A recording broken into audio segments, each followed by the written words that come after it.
રાજકોટના પેલેક રોડ ઉપર આવેલી ન્યૂ ફ્લોરા ઇંગ્લિશ મીડિયમ સ્કૂલની અંદર આરટી અંતર્ગત હેઠળ મળેલા 2 વિદ્યાર્થીનીઓને ખોટી રીતના 4045 રૂપિયા વસૂલવાની અમારી પાસે ફરિયાદ આવી હતી અને આ ફરિયાદ બાદ અમે જિલ્લા શિક્ષણ અધિકારીને રજૂઆત કરી હતી કે ખરેખર આ ગરીબ પરિવારની વિદ્યાર્થીનીઓ પાસેથી ગેરકાયદેસર રીતના ફી માટે દબાણ કરે છે અને દીકરીઓને ક્લાસની બહાર ઊભી રાખી છે। ત્યારબાદ અમારી પાસે એવી કોન્ક્રીટ માહિતી આવી કે 2024ની અંદર ટીઆરપી ગેમ ઝોન બાદ જે રીતના મહાનગરપાલિકાએ સ્કૂલો અને ક્લાસીસોની અંદર ચેકિંગ હાથ ધર્યું હતું ત્યારે આ new flora English medium school છે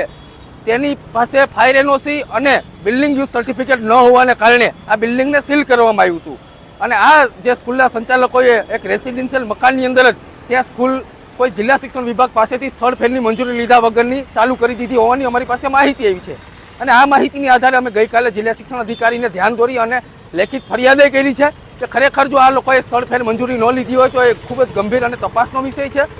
સામાન્ય રીતના જો આ લોકોએ સ્થળ ફેરની મંજૂરી લીધી નથી તો એમની સ્કૂલની માન્યતા રદ કરવા સુધીના શિક્ષણ વિભાગની જોગવાઈઓ છે। ક્યાંક ને ક્યાંક જિલ્લા શિક્ષણ વિભાગે આ ખાડા કાન કરી અને આ તપાસે દિવસેને દિવસે તપાડી રહ્યા છે। અમે આવી રાજકોટની અનેક ભૂતિયા સ્કૂલો આવનારા સમયની અંદર બહાર લાવવાના છે અને જે પ્રકારે રાજકોટની અંદર વિદ્યાર્થીઓને વાલીઓ પાસેથી મોંઘીદાટ ફીઓ લઈ અને બાળકોને સુરક્ષાઓ બાબતે કોઈ પ્રાથમિક સુવિધાઓ આપ્યા વગર જ જે રીતના ડમી સ્કૂલો જે ચાલી રહી છે તેની વિરુદ્ધમાં અમારું આખી મુહિમ છે।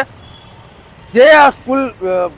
સ્કૂલના બિલ્ડિંગને જે સીલ મારેલું હતું ત્યાં ત્યારે પ્રી સ્કૂલ કોઈ ફાયર એનઓસી કે બીયુ વગર ધમધમતી હોય તેવી અમારી પાસે માહિતી આવી હતી। ખરેખર આ જિલ્લા શિક્ષણ વિભાગ અને રાજકોટ મનપા માટે આ તપાસનો વિષય છે અને જો ખરેખર આ બંને કોઈ પરમિશન વગર ચાલતી હોય તો આમાં ફોજદારી ગુનો સંચાલક વિરોધ કરવાની અમારી માંગે છે।